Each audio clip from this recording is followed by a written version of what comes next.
Hola gente, soy Ana Gorsi y bienvenidos una semana más a mi canal. Creo que esta semana os voy a ofrecer uno de los vídeos más curiosos e interesantes que he hecho hasta el momento. Como veis, el título del vídeo es John Cage y otras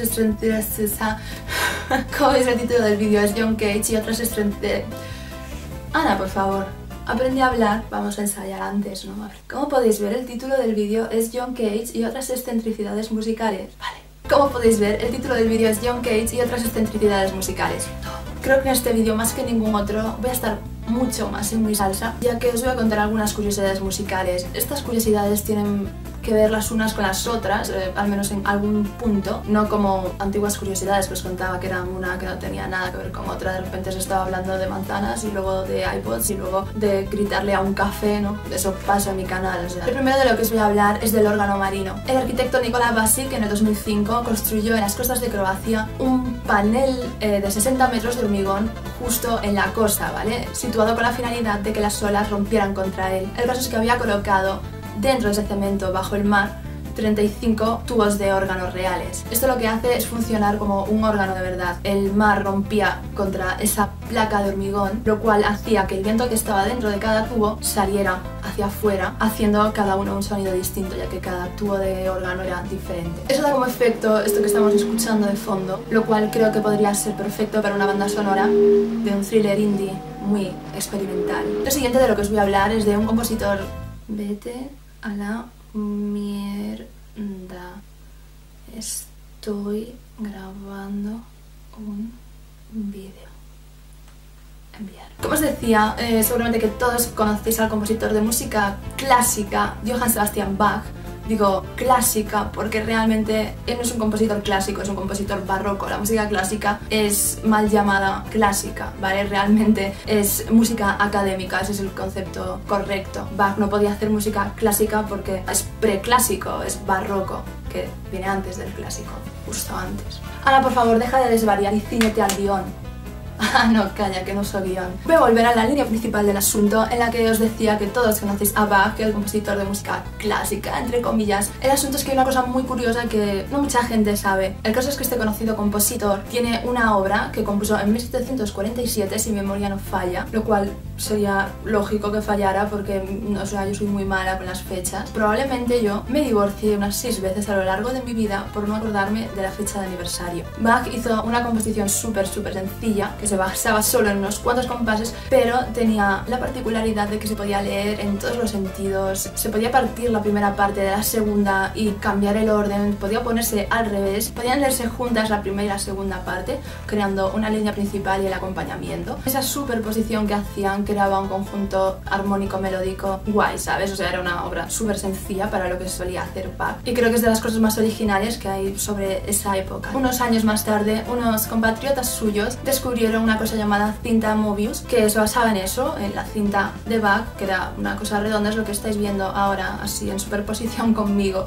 que se podía dar la vuelta, rollo infinito de los buenos, y hacer y leerse así de forma infinita. Os dejo el vídeo completo que estáis viendo ahora mismo ahí abajo y en serio os lo recomiendo muchísimo porque vais a flipar. Hoy nos vamos a una fecha muchísimo más actual, a un compositor contemporáneo llamado John Cage. Supongo que la mayoría de los que estéis metidos en la vida musical contemporánea y de los compositores contemporáneos y todo el rollo ese, conoceréis la famosa pieza 433 de John Cage. Voy a empezar a contaros un poco sobre esa pieza. John Cage la compuso en el 1952 y la denominó como una pieza insonora. Hace unos años hice un trabajo sobre esta pieza ya que me parecía sumamente interesante. La fuente en la que la busqué hablaba de que esa obra podía ser interpretada por cualquier instrumento o conjunto de instrumentos, lo cual es gracioso porque ahí va. El nombre de la pieza, 4:33, es la duración de la pieza, 4 minutos 33 segundos. Esa pieza constaba de un señor que salía a escena con un piano, también os dejo el vídeo abajo, todos ordenados en la caja de descripción. Se sentaba delante del piano, marcaba cuando empezaba la obra y estaba 4 minutos 33 segundos quieto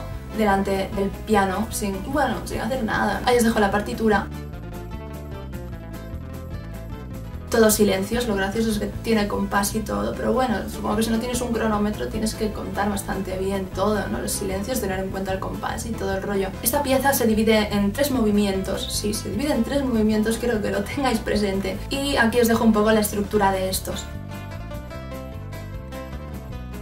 Como veis pone Tacet en cada uno, o Tacet, o no sé en qué idioma está escrito eso, si en italiano como la mayoría de la nomenclatura musical o en inglés. Esa palabra quiere decir que el intérprete tiene que estar sin hacer nada en absoluto durante el tiempo que marque esa anotación. John Cage afirmó que no era una extravagancia ni era una pieza vacía, sino que en lo que se basaba la obra era en los sonidos ambiente que se producían. Cada vez que se interpretaba la obra era algo diferente, que si uno tosiendo, que si el otro volviendo del baño, que si el otro levantándose de una butaca. Eran 4 minutos 33 segundos de silencio completo. De hecho, a John Cage le entró una obsesión bastante grande con el silencio, que ahora os contaré. La gracia de esto es que John Cage es un compositor bastante bueno, tiene obras clásico-académicas bastante buenas, pero sin duda esta es su obra más famosa. Algo más tarde, en 1962, compuso 0,00, que esa obra, pues como imaginaréis, no duraba nada en absoluto, pero la gente no la conocía con ese nombre, sino la conocía como el segundo 433 de John Cage. Siguiente excentricidad del señor Cage. En 1951 sintió bastante interés por lo que viene siendo el sonido del silencio. El caso es que se metió en la cámara anecoica de Harvard. Una cámara anecoica es, digamos, imaginad la pecera de un estudio, el sitio donde graba el cantante o cualquier instrumento, dentro, donde está todo insonorizado y donde se supone que no tiene que entrar ningún ruido e intentar salir el mínimo de ruido con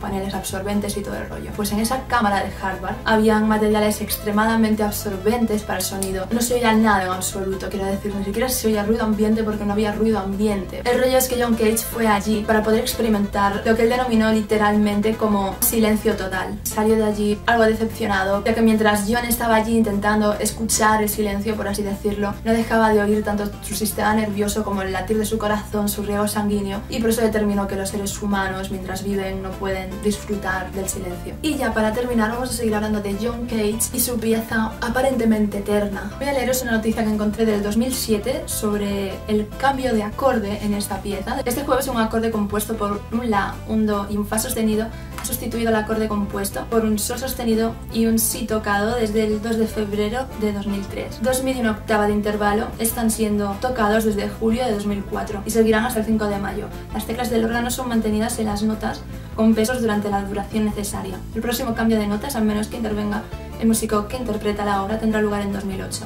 La primera parte de la obra, entre 2001 y 2003, se componía de un largo silencio. John Cage creó la obra tan lento como sea posible, ese es el título de la obra, con la idea de que fuera tocada en 600 y pico años, ¿no? Entonces tú pues vas, tocas un acorde y se mantiene así constantemente y luego pues vuelves después de muchos años y tocas de nuevo otro acorde y luego pues te vas, haces tu vida y luego llegas y dices, ah, pues mañana tengo que volver a tocar esta pieza, ¿sabes? Es un poco frustrante porque no sé, no se puede acabar, claro, nadie vive 600 años. ¿Vosotros creéis que dentro de 600 años la gente va a tener ganas de tonterías?